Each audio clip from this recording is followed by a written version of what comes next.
हरे कृष्ण।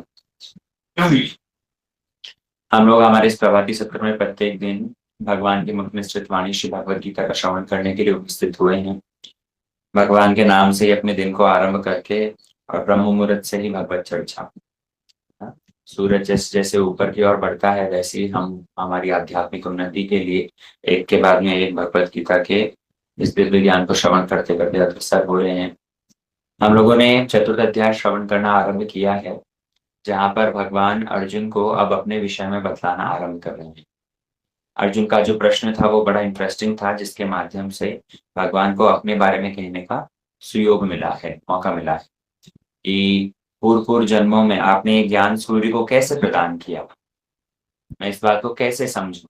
जब अर्जुन का ये प्रश्न था तो भगवान उसी का उत्तर देते हुए अब अपने विषय में बतला रहे हैं कि अर्जुन, मैं अपने पूर्व पूर्व सब जन्मों को याद रखता हूँ और तुम उसे भूल जाते हो। मैं क्यों याद रखता हूँ? क्योंकि मेरे शरीर शेष है और तुम्हारा शरीर अलग है। मेरा शरीर मैं अपनी योग माया का आश्रय ग्रहण करके इस पृथ्वी पर अवतीर्ण करवाता हूँ और तुम्हारा शरीर महामाया के प्रभाव से गठित होता है।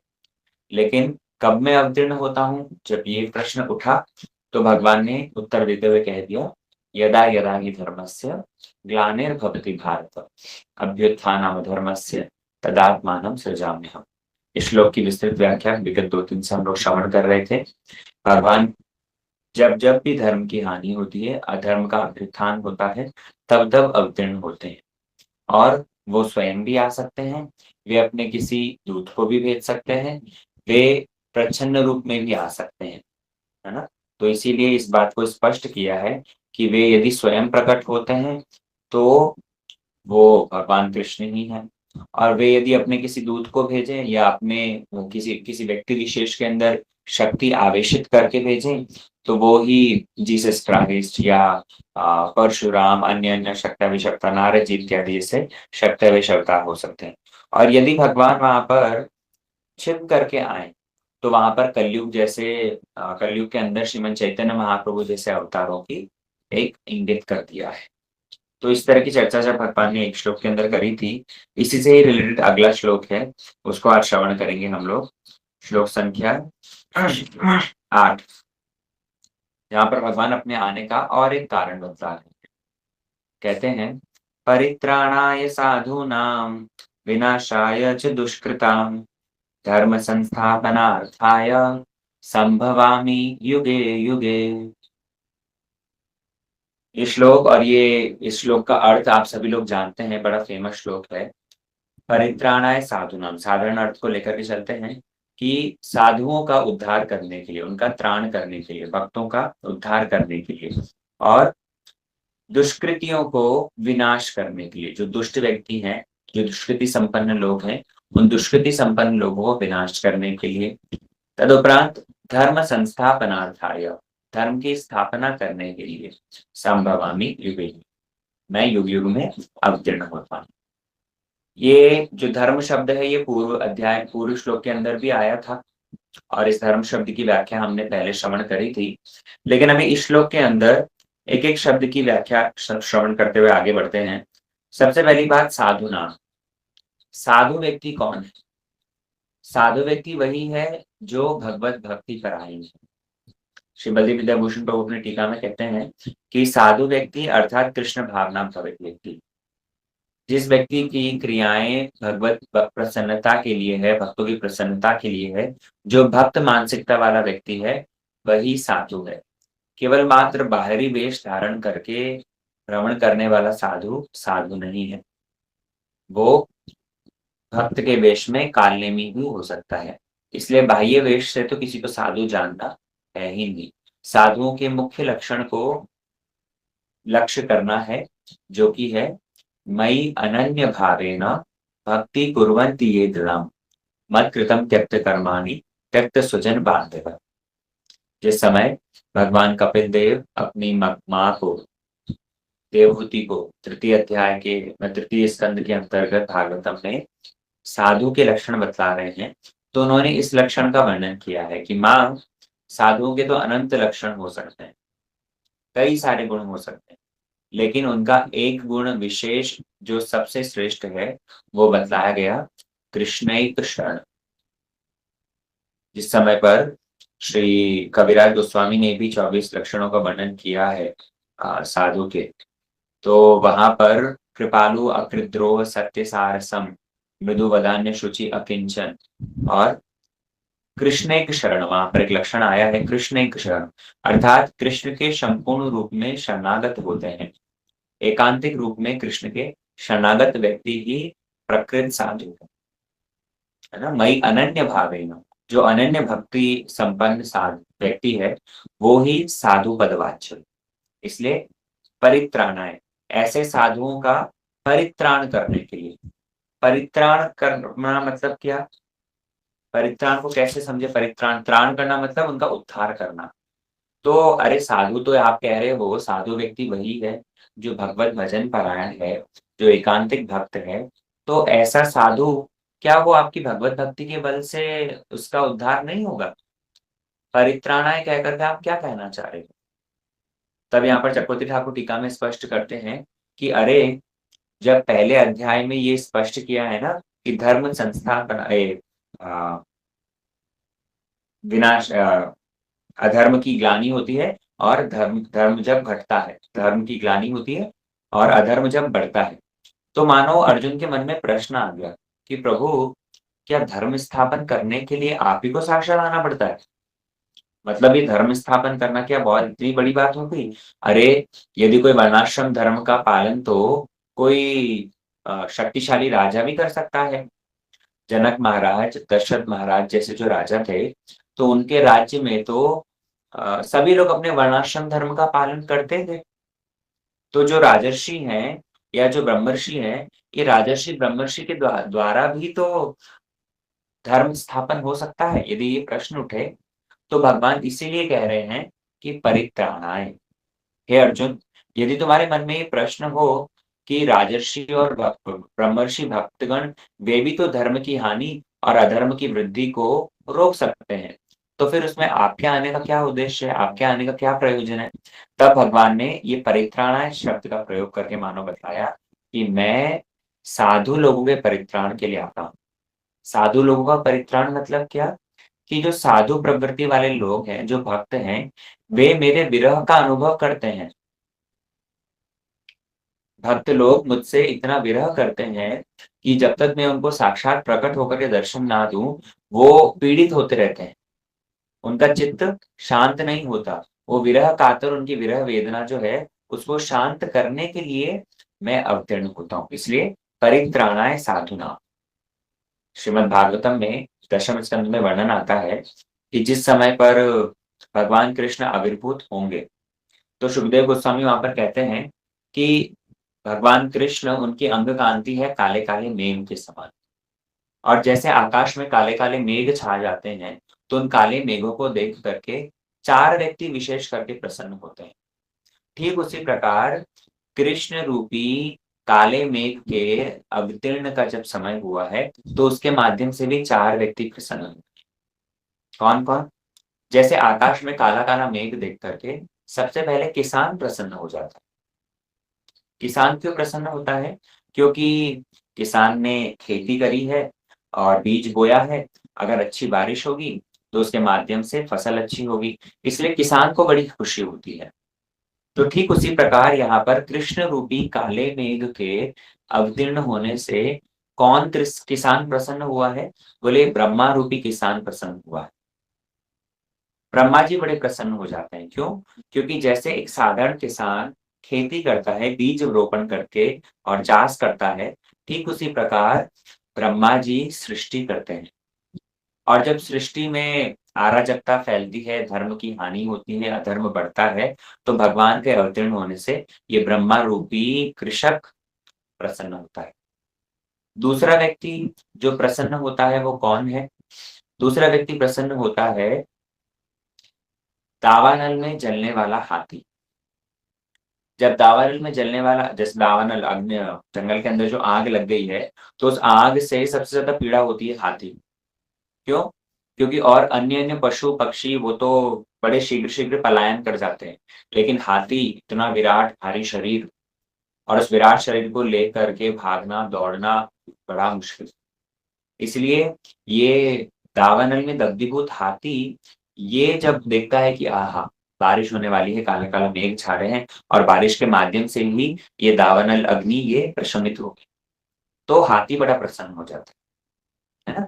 तो ठीक उसी प्रकार कृष्ण रूपी काले मेघ के अवतीर्ण होने से जो हाथी कौन है, बोले ये जितने सारे देवता हैं, ये देवता जो कि असुरों के उत्पात से जल रहे हैं, वो देवता प्रसन्न हो जाते हैं। तीसरा व्यक्ति जो प्रसन्न होता है वो कौन है? तीसरा व्यक्ति प्रसन्न होता है मयूर। आप देखना आकाश में जब काले काले मेघ छा जाते हैं, तब मयूर अपने पंखों को फैला करके थिरक थिरक करके नृत्य करता है। तो ये मयूर यहाँ कृष्ण लीला के कृष्ण के आविर्भूत होने से मयूर कौन है? बोले शिव जी। ये शिव जी वे बड़े प्रसन्न होते हैं। क्यों? क्योंकि शिव जी भगवान की प्रत्येक लीला में सहायक बनेंगे। राम रूप में आए थे तब भी ये उनके दर्शन करने गए थे, अभी कृष्ण रूप में आएंगे तब भी उनके दर्शन करेंगे। तो कृष्ण अवतार होने से शिव जी बड़े प्रसन्न होते हैं, तांडव नृत्य करना आरंभ कर देते हैं मयूर के समान।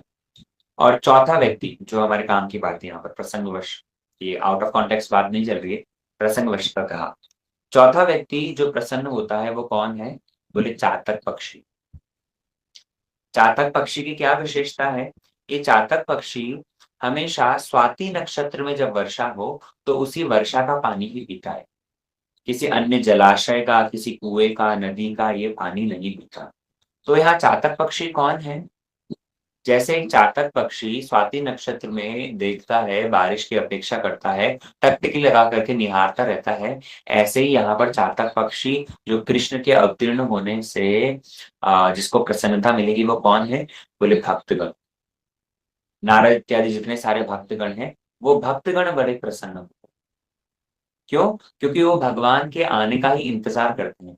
चातक पक्षी को जैसे पानी तो है, पानी तो कुएं में क्या नहीं है, नदी तो बह रही है इतनी सारी, और अन्य पुकुर जलाशय तो बहुत सारे हैं, लेकिन चातक पक्षी को क्या उससे शांति मिलती है? उसकी प्यास शांत होती है? उसकी प्यास शांत नहीं होती। चातक पक्षी की प्यास तो तभी शांत होती है जब बारिश हो, वो भी स्वाति नक्षत्र में। ठीक उसी प्रकार भगवान वर्णाश्रम धर्म की स्थापना करने के लिए तो बहुत सारे राजर्षि ब्रह्मर्षि हैं, लेकिन साधुओं को तो तभी शांति मिलती है जब भगवान स्वयं अवतीर्ण होते हैं। जब भगवान अवतीर्ण होकर के सुंदर सुंदर लीलाएं करते हैं, तो उन्हीं लीला कथाओं का चर्वित चर्वण करते करते, उन्हीं लीला कथाओं का परस्पर चर्चा करते करते, कथयंती रमयंती इस भाव से लिप्त होकर के साधु आनंद लाभ करते हैं, है ना। इसलिए यहाँ पर सबसे पहला शब्द जो कहा है, परित्राणाय साधुनाम, मैं अपने एकांतिक भक्तों को परित्राण करने के लिए, उनको आनंद प्रदान करने के लिए, उनको त्राण करने के लिए, उनका उद्धार करने के लिए अवतीर्ण होता हूँ। सबसे पहली बात ये भगवान ने कही। दूसरी चीज इसके अंदर बतला रहे हैं, विनाशाय च दुष्कृता, दुष्कृति संपन्न व्यक्तियों को नाश करने के लिए। अब देखो, ब्रह्मर्षि या राजर्षि जनक महाराज जैसे जो महापुरुष हैं, राजा हैं, तो वे लोग वर्णाश्रम धर्म की स्थापना कर सकते, और कई सारे असुर हों तो उन असुरों का भी नाश कर सकते हैं, है ना। जनक महाराज ने कोई कम असुरों को नहीं मारा। श्री दशरथ महाराज वो इतने प्रतापी थे कि स्वयं देवता उनकी मदद लेते थे, है ना। खटवांग राजा जैसे महान राजा हुए हैं सूर्यवंश में, चंद्रवंश में, जिनके जिनकी देवता लोग भी मदद लेते थे, जो कि असुरों को भी मारने में जिनका सामर्थ्य था। लेकिन जब बात आती है रावण, कंस, कुंभकर्ण जैसे असुर, जो कि स्वयं जय विजय हैं, भगवान श्री चतुसन के अभिशाप से ही इस रूप में आए हैं, तो ऐसे असुरों को मारना राजर्षि ब्रह्मर्षियों के पक्ष में संभव है। यद्यपि भक्त का भी सामर्थ्य है, हनुमान जी जैसे भक्त रावण को भी मार सकते हैं, लेकिन तब पर भी क्योंकि साधुओं ने अभिशाप दिया है कि स्वयं भगवान ही तुम्हारा उद्धार करेंगे, तो इन सब असुरों को जिनको मारना दुर्जेय है, उन असुरों को मारने के लिए भगवान अवतीर्ण हुए। बात समझ में आई? विनाशाय च दुष्कृताम। जो दुष्कृति संपन्न लोग हैं, उनको मारने के लिए, उनको विनाश करने के लिए। तो दुष्कृति संपन्न लोग जैसे रावण इत्यादि जैसे असुर हैं, जिन जो कि भगवान के द्वारा और किसी से मरेंगे नहीं। तो ऐसे व्यक्तियों को मारने के लिए भी भगवान अवतीर्ण होते हैं।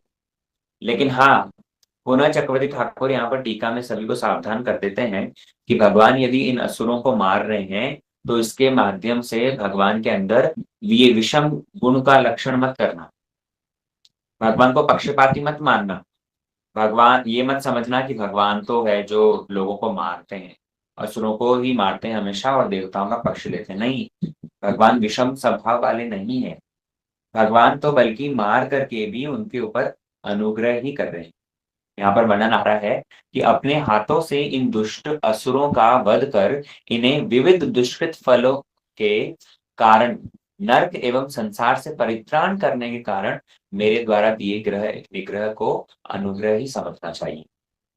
क्या मतलब हुआ कि जैसे रावण ने कितने सारी अबला स्त्रियों को पकड़ करके बलात् अपनी पत्नी बना लिया है, कितने सारे देवताओं को उत्पीड़न दिया, कितने सारे साधुओं को उसने प्रताड़ना करी। तो इन सब दुष्कृतियों के कारण, इन सब आसुरिक कार्यों के फल स्वरूप रावण को तो नर्क मिलना चाहिए था, या फिर इस संसार में भी उसे अत्यंत दुखी होना चाहिए था। लेकिन भगवान क्या करते हैं? भगवान के अंदर एक स्पेशलिटी है। क्या स्पेशलिटी है? भगवान का एक गुण है हंतारी गतिदायक। ये हंतारी गतिदायक के अंदर क्या होता है कि भगवान जिस किसी को भी मारते हैं तो उसका उद्धार हो जाता है। भगवान के हाथों यदि कोई मरे भी, भगवान के सुदर्शन सुदर्शन चक्र से या भगवान के अस्त्रों से यदि कोई मरता भी है, तो उसके मरने माध्यम से भी उसका उद्धार हो जाता है। तो कहाँ रावण, कुंभकर्ण जैसे व्यक्तियों को या अन्य अन्य असुरों को जिनके कर्म बड़े खराब है, उनको नर्क मिलना चाहिए था, लेकिन भगवान ने उनको निम्न लोक नहीं दे करके अपने अस्त्रों से मार करके और उनको उच्च माने सायुज्य मुक्ति दे दी, या अब उनका उद्धार कर दिया। तो इस प्रकार उनकी क्या दुर्गति होनी थी, लेकिन भगवान ने उनको सदगति दी है। तो बाहर से ऐसा लग रहा है कि मार दिया, लेकिन वास्तव में ये मारना भी क्या है? उनके ऊपर अनुग्रह है, उनके ऊपर कृपा ही है। इसलिए दूसरा कारण बताया, विनाशाय च दुष्कृताम्। दोनों बातें समझ में आई। अब तीसरी बात कह रहे हैं, धर्म संस्थापनार्थाय। धर्म संस्थापनार्थाय मतलब धर्म की स्थापना करना। अरे अभी आपने पहले-पहले कहा कि राजर्षि और ब्रह्मर्षि ये लोग वर्णाश्रम धर्म की स्थापना कर लेते हैं।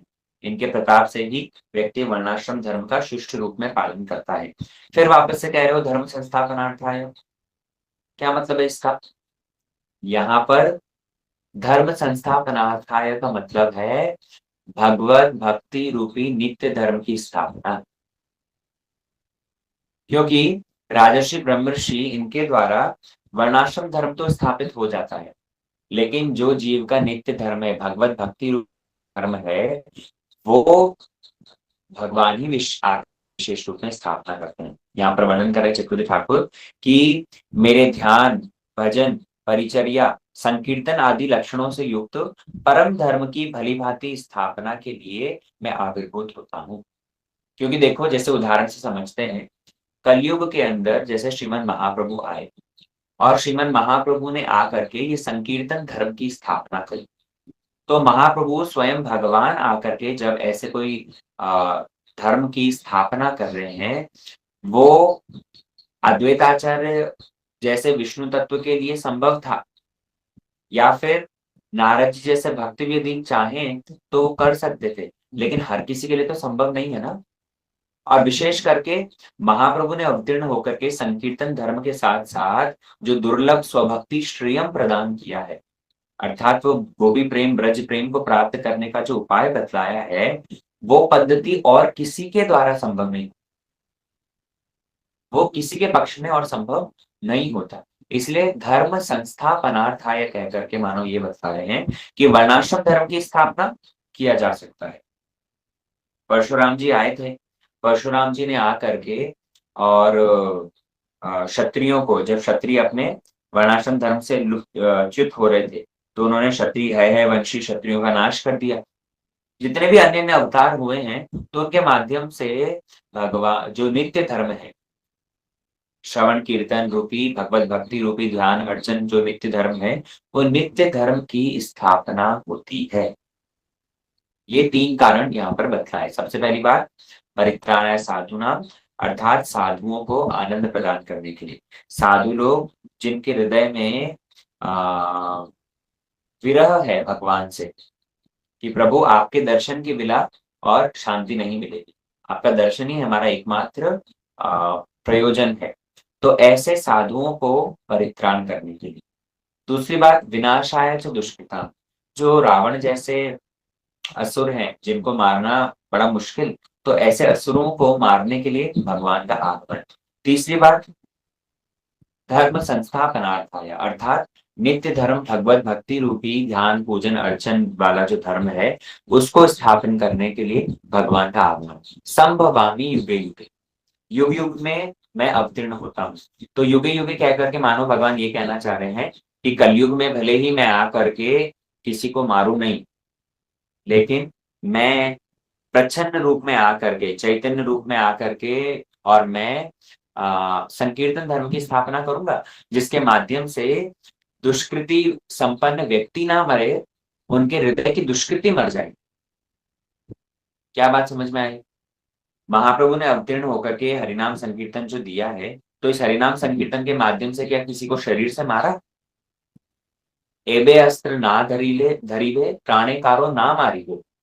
महाप्रभु ने किसी के शरीर की हत्या नहीं करी, बल्कि इस शरीर के अंदर रहने वाली जो आसुरिक प्रवृत्ति है, उस आसुरिक प्रवृत्ति का नाश कर दिया, है ना। तो ये विनाशाय जो दुष्कृताम जो लक्षण है, उन्होंने दुष्कृति हृदय में जो विराजित थी, उसी का नाश किया। युगे युगे मतलब कलयुग के अंदर भले ही मेरा स्पष्ट अवतार नहीं हो, लेकिन प्रच्छन्न अवतार है, गुप्त रूप में मेरा अवतार है ही। इस बात को वहां पर स्पष्ट किया गया है। चक्रवर्ती ठाकुर श्री जीव गोस्वामी पाद ने वर्णन किया है कि अवतार की चर्चा चल रही है। अवतार मतलब क्या है? अवतार मतलब अवतरती इति अवतार, अर्थात अप्रपंचात प्रपंचेव अवतरणम खलु अवतार। भगवान के, हमने पहले भी पिछले श्लोक में बतलाया था, सृजाम्य हम, सृजामी शब्द की व्याख्या करते हुए कहा था कि भगवान के जितने सारे अवतार हैं, ये जितने सारे अवतार सबके सब नित्य है। कूर्म, वराह, नरसिंह, वामन, परशुराम, राम, जितने सारे अवतार हैं, ये सारे के सारे अवतार ये नित्य हैं। ये अपने गोलोक वृंदावन में भगवान ये सारे के सारे मतलब वैकुंठ आदि लोकों में ये सारे के सारे रूप धारण करके भगवान नित्य रूप में विराजित रहते हैं। जब उस अप्रपंच जगत से इस प्रपंच में आते हैं, तब उसे कहा जाता है अवतार, तब उसे अवतार कहा जाता है। अप्रपंचात प्रपंचेव अवतरणम, अवतरणम, अवतरण मतलब नीचे आना, नीचे आना, स्वेच्छा से आना। और ये नीचे जब आते हैं अप्रपंच जगत से, गोलोक वृंदावन से, वैकुंठ आदि भगवत धाम से भगवान इस धरा धाम पर आते हैं, तो इसे अवतार कहा जाता है। अवतार कितने तरह के होते हैं? 6 तरह के होते हैं। टीका में ये सारा स्पष्टीकरण दे रहे हैं। 6 तरह के अवतार है, वहां पर वर्णन किया गया। मनवंतर अवतार, युगा अवतार, शक्तावेश अवतार, लीला अवतार, पुरुषावतार, इस तरह से वहां पर 6 अवतारों का नाम दिया गया है। और इस एक एक अवतार की व्याख्या बड़ी विस्तृत है, फिर होगा तो कल के सत्र में फिर विस्तार से इसको व्याख्या को श्रवण करेंगे। लेकिन मुख्य रूप में यहाँ पर वर्णन आ रहा है कि भगवान के जितने सारे अवतार हैं, उन समस्त अवतारों के मूल अवतारी श्री कृष्ण है। कृष्ण वहां पर आगे अपनी भगवत्ता के बारे में यद्यपि बतलाएंगे, लेकिन तब पर भी क्योंकि प्रसंग आ गया है इसलिए कह देता हूं, इन समस्त अवतारों के मूल अवतारी तो कृष्ण ही है। भागवतम, श्री जयदेव गोस्वामी की राइटिंग, या फिर भगवत गीता, ये सारे शास्त्रों में विभिन्न प्रमाण है जो कि वर्णन करते हैं कृष्णस्तु भगवान स्वयं, गोविंदम आदि पुरुषम तमहम भजामि। अन्य ने कई सारे शास्त्रों में कई सारे प्रमाण है जहां पर कृष्णस्तु भगवान स्वयं बात की पुष्टि हुई है। तो उनमें से ये 6 तरह के अवतार हैं, 6 कैटेगरीज में उनको डिवाइड किया गया है। गुणावतार, जैसे भगवान सृष्टि इत्यादि क्रियाओं के लिए एक-एक गुण का अंगीकार करके उस अवतार धारण करते हैं। सत्व गुण का अंगीकार करके वो विष्णु अवतार धारण करते हैं। रजोगुण का अंगीकार करके वो ब्रह्मा जी के रूप में प्रकट होते हैं और तमोगुण का अंगीकार करके वो शंकर जी के रूप में प्रकट होते हैं। तो ये ब्रह्मा विष्णु महेश के माध्यम से वो सृष्टि स्थिति और प्रलय करवाते हैं। तो ये हो गया गुणावतार। तदुपरांत जैसे बताया लीला अवतार।